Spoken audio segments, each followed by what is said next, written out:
Recently, Sony gave us a teaser look at its latest handheld called Project Q.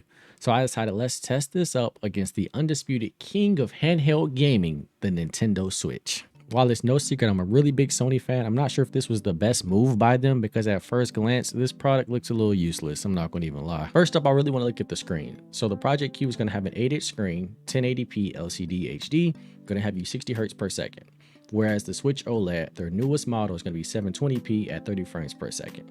So in terms of screen size, Project Q clears. However, I think this may be the only area that they actually clear in because the rest of it does not look good. So I said I wanted to cover the good and the bad on Project Q. That was the good.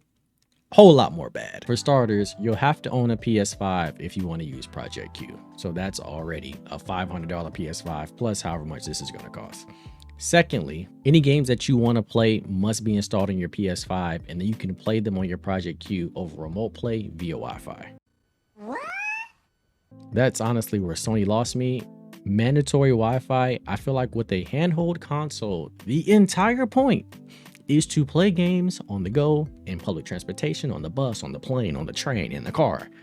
Places where generally you may not have the best accessibility to Wi-Fi unless you pay for it on like a plane or something, but that's an anomaly.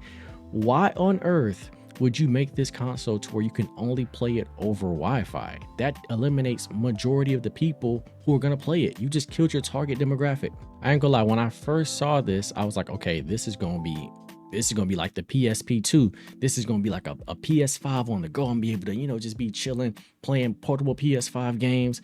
But now you're telling me I gotta be on Wi-Fi. So basically, if I'm in the house with my PS5 and I want to play in the living room, but my console's back in the game room, I can play in the living room. I don't really need that. Honestly, who wouldn't want a PS5 on the go? When I saw this product at first, I was hyped. I had great expectations. I thought great things. I was thinking maybe the PSP2 or, just a portable PS5. But now that I know that it's Wi-Fi only, that's kind of like a huge deal breaker. For me, I'm a little bit indifferent about the product. I hope that maybe Sony can change the fact that you have to have Wi-Fi to use this thing, because otherwise I don't see where there's a practical time where you would use this. If I have to have my PS5 on and I do remote play, how else can I use this? What is a situation? Maybe you guys let me know in the comments. Let me know down below.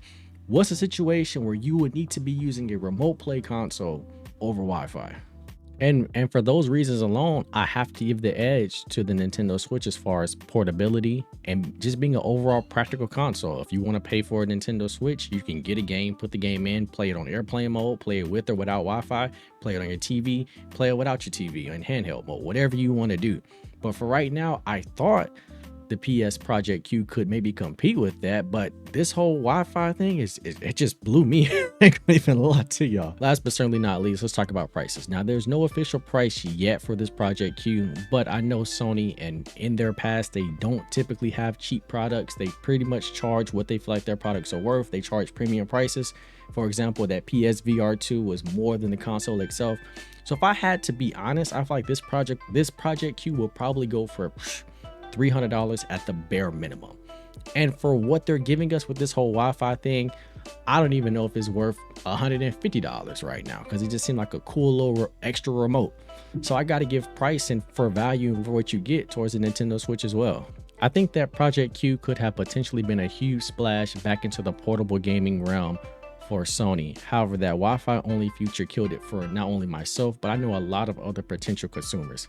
Hopefully they can get this together and maybe change up some things and potentially compete in the mobile gaming field. But as of right now, this Project Q does not compete with the Nintendo Switch. I don't even think this Project Q can compete with a Game Boy at this point.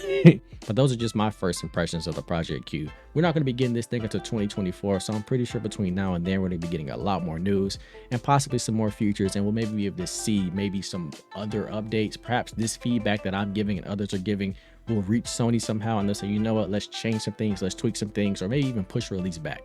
But let me know what you guys think about this down below. Were you excited about this? What were your thoughts? What do you think about it? And what is a situation where you can use this Project Q? Please let me know down below, because I want to know if I'm tripping or not. As always, my name is Nugget. I go by Nug for short. I'll see y'all on the next one.